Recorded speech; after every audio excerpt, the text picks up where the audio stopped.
à des positions yi nga xam ne wax na ko et je pense que wax na ko que ni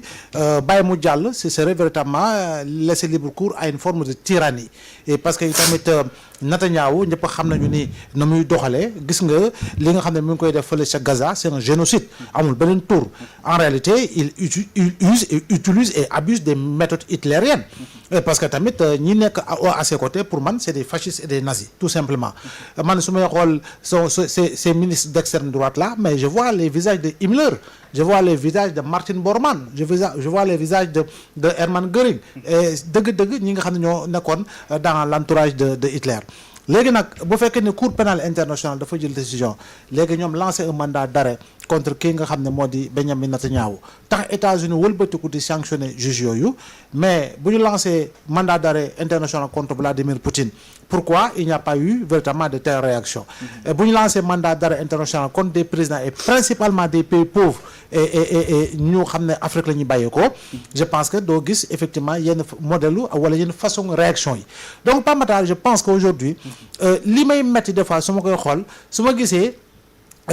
effort yi nga xam ne tey jii nii Amérique mi ngi koy def à travers président Poutine ni ñu koy waxatee Trump pour véritablement créer les conditions d'une paix en Ukraine ba pare ngay wëlbatiku di jox doole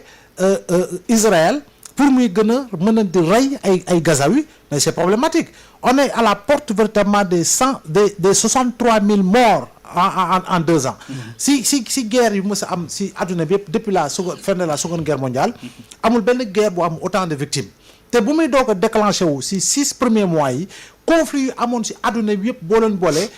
si 6 mois yi li Israël rey ci Gaza yaa ngi dégg si guerre yu am si adduna bi yëpp loolu amul ay doomu aadama yi si faatu yu toll si lim boobu donc je pense que tey jii nii bu fekkee ni dañoo bañ justice nërmeelu sur le plan international remettre en cause la crédibilité de la Cour pénale internationale ak beneen kuréel boo xam ne dafa nekk du juger ay nit à travers le monde jàpp naa ne nag état de droit bu ñu koy défendre nag jamono ji la ñii nga xam ne ñoo di puissance occidentale yi ak Afrique ak keneen ku si nekk nag war na élever la voix pour véritablement dénoncer li nga xam ne mooy sanction yu Amérique teg si juge Cour pénale internationale yooyu parce que itam dañuy topp ki nga xam ne moo di Benjamin Netanyahu donc pour man juge sénégalais bi véritablement il a montré son courage wane ni effectivement sa solidarité mais surtout le fait que mu xam ne moom yoon ak droit moo tax mu taxaw effectivement defe naa ne principe la boo xam ne c'est un principe sacro-saint te wane ni gëm na ko mi ngi koy défendre et puis képp ki nga xam ne yaa ngi yëngu si wàllu yoon ba wala nga nekk un défenseur de la démocratie et de l'état de droit bu côté boobu nga war a fare ba pare dénoncer li nga xam ni moo di Amérique lu mu def si sanctionné yooyu je pense que Trump il l'avait fait en 2020 Biden moo ñëw lever les sanctions Biden bu mu yegsee la lever waat les sanctions gis nga moom tam mu ñëwaat dugal ay sanctions yu mel noonu donc pour wane ni nag Israël moom mooy doomu Amérique mooy 53e état États-Unis lu ko neex lay def dans le monde Israël n'a jamais respecté aucune résolution des Nations Unies depuis la résolution qui a porté sa création en 1948 lu ko neex lay def exaction day rey day faat day xiifal waaye amul lenn luy dal ci kawam parce que tamit toujours c'est sous l'aile protectrice malheureusement des États-Unis d'Amérique. Moustapha Diop Alaaji. Pape Matar maa ngi lay ziar bu baax di nuyu Abdoulaye ak Ayoba ak ñuy seetaan ñëpp wala ñuy déglu. nga dégg may lim ñu ñëwul rek nga ñëw toog. pourtant nag bizarrement déglu ma ko damay xool sama machine bi nekk sama bureau. j'ai vu que ñaar ñii rek ñoo toog. ma jóg dem mais déglu ma sax loo wax. dama doon lim ñu ñëwul ñi. comme dañuy jox waaw limaale booba. lima guma la woon. alors Ayoba quand même lu jaaxal ñu bëri quand même administration américaine xëy suba di sanctionner ay magistrats parce que tout simplement dañ jël position est-ce que du jaay doole bi ñuy wax rek ak wane que ni voilà États-Unis moom seen yoon newu ci ni àdduna bi di doxee finalement. waaw mais loolu la mënoo ko tuddee leneen lu dul jaay doole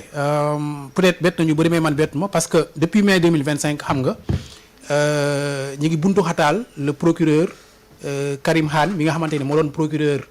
Cour pénale internationale bi décerné un mandat d'arrêt international contre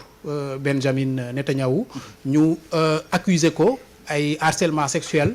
ba forcer ko un congé au niveau de la CPI donc fu mu toll nii exercer tout donc ki ko remplacer tey jii mooy le procureur sénégalais là ak ñeneen ñaari adjoint yi nga xamante ni ñoom la ñu toftaloon ci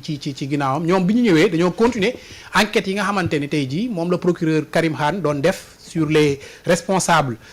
ñi nga xamante ni israéliens et américains yi ñu soupçonné de crimes de guerre et de crimes contre l'humanité foofu nga xamante ni mooy ca Gaza loolu nag en représailles ci le département d'État américain daal di bind annoncé ni ay sanctions dinañ ko jël parce que ñu ni dañoo xotti worma wala autonomie état yi nga xamante ni tey jii ñoom ñoo concerné muy États-Unis par exemple dañuy poursuivre seeni doom sans pour autant ñu laaj leen autorisation ñu poursuivre ay doomu Israël sans pour autant ñu laaj autorisation état Israël te loolu je pense que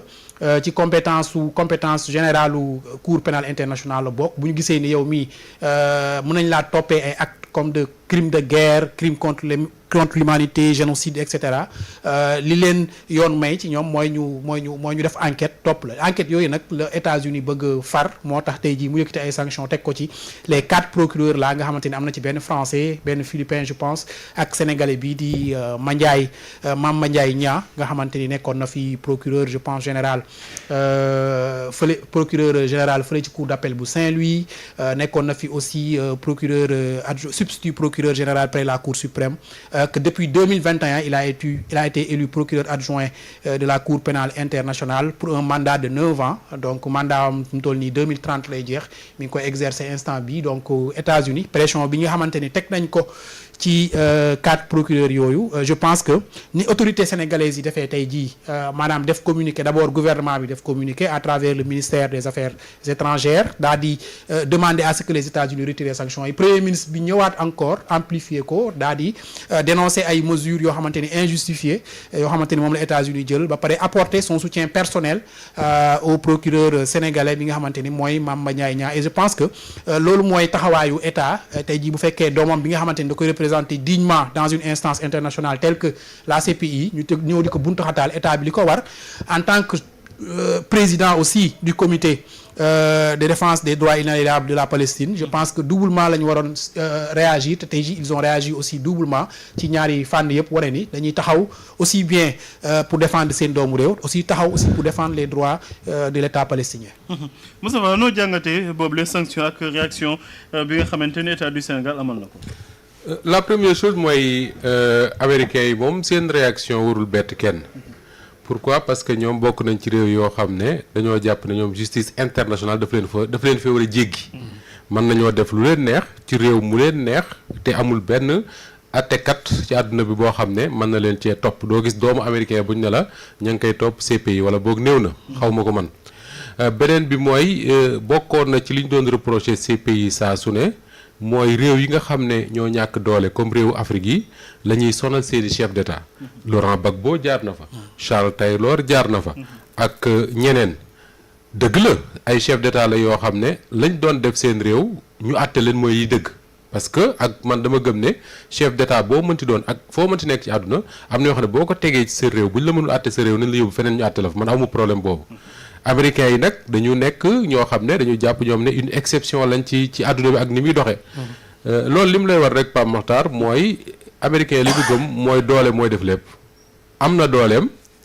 di ko teg fu ko neex te kenn mënu ci dara maintenant su fekkee dafa am des magistrats de la Cour pénale internationale yu jóg ne dañu bëgg a topp ay doomu Amérique ak i doomu Israël parce que am na ay doomu Amérique yu ñu tudd ak ay doomu Israël yoo xam ne jëf ya ñuy jëf ca Gaza xel mënul nangu ñu koy jëf di ko jëmale ci kaw ay doomu aadama loolu ñépp ko xam que ni la israélien di jëf foofa ca Gaza xel mënu koo nangu nit doomu aadama humanité mënu koo nangu pourquoi parce que Gaza la fay xew très souvent nit ñi dañu jàpp ne affaire religion la ay jullit ak ñeneen mais c'est pas vrai affaire ay doomu aadama la yoo xam ne en toute liberté dañuy occuper seen territoire dëkk fa depuis seeni maam ay nit ñëw ne fii ñun ñoo ko moom parce que c'est une terre promise bëgg ko nangu ñu lànk ne du ci dal américains yi di leen ci jàppale comme ni ko Abdoulaye Mbow waxee sànq ñu jàpp ne daanaka Israël état la ci Amérique rek wala doomam la moo koy nampal maintenant c'est à l'honneur des magistrats de la CPI wax ne dañ leen di topp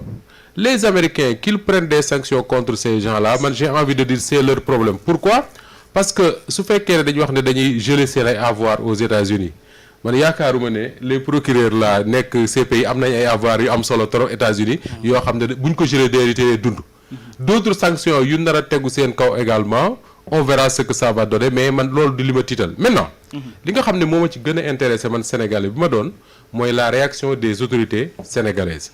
Pourquoi? Parce que Sénégal ak CPI dañu am histoire. Je crois que ñun ñooy réew bi jëkk a nangu les textes yi les statuts yi nga xam ne moom moo permettre CPI en tout cas bokk na ci ñi ko ña nga nangu te Sénégal am na ay du kii moo fa njëkk a nekk comme un magistrat sénégalais. Il y en a d'autres Sénégal dafa am tradition wu am taxawaay bu mat sëkk ci wàllu justice ak ni mu war a doxee ci àdduna bi donc su amee ay juge même bu ci sénégalais nekkul woon yoo xam ne teg nañ leen loolu américain yi bëgg leen a teg état wu Sénégal réagir man dama naan lu ma rafetlu la d'autant plus que nag mu am koo ci xam ne sénégalais la comme yow ak man nga xam ne état wu Sénégal dafa am pour taxawu ko ak fu mu mënti nekk ak luñ ko mënti toppee te am na réew yoo xam ne ñoom bu doon wala boog am na régime yoo xam ne bu doon ñoom fii la ñuy toog di xool naan est-ce que dina neex Trump ak dina ko naqari ñii mooy état wu Sénégal bii wala ni ko jiite actuellement dañu jël seen courage à deux mains pour dire deux choses benn li américains yi def c'est injuste nañ ko tegg ci nu mu gën a gaawe beneen bi ñuy apporter seen soutien vraiment ferme ñu ngi koy waxee ci CPI mais principalement ci ki nga xam ne mooy le juge sénégalais di Mandiaye Niang et je crois que loolu lu am solo la c'est un courage à saluer et noonu laa gëm ne noonu la Sénégal war a taxawee parce que dañu yàgg wax ne Sénégal réew mu tuuti la réew mu néew doole la ci wàllu économie mais réew mu mag la ci wàllu tradition ak diplomatie am ak nu mu mës di taxawee ci àdduna bi te loolu il faut que ñuy continuer di ñu respecter loolu. Awa Diop Ndiaye la reine du jour. limoon nga ko ci ñi ñëwul. lim naa ko si ñi ñëwul. moom man nag waxoo ma woon lim. parce que man chaque jour je réponds présent. Moustapha nga woon lim ba ma. bokkul situation exceptionnelle mesure exceptionnelle. waaw yàlla baax na. comme dañuy dem ci assemblée générale Cheikh day waajal plan social. dañ koy wax ñu plan de redressement. ñii ñëw ak ñu dul ñëw rek. maa ngi lay nuyu bu baax a baax boobu anniversaire bi. maa ngi lay fay mon très cher oncle di nuyu ñi ñu fekk ci plateau bi Moustapha Abdoulaye ak Ayo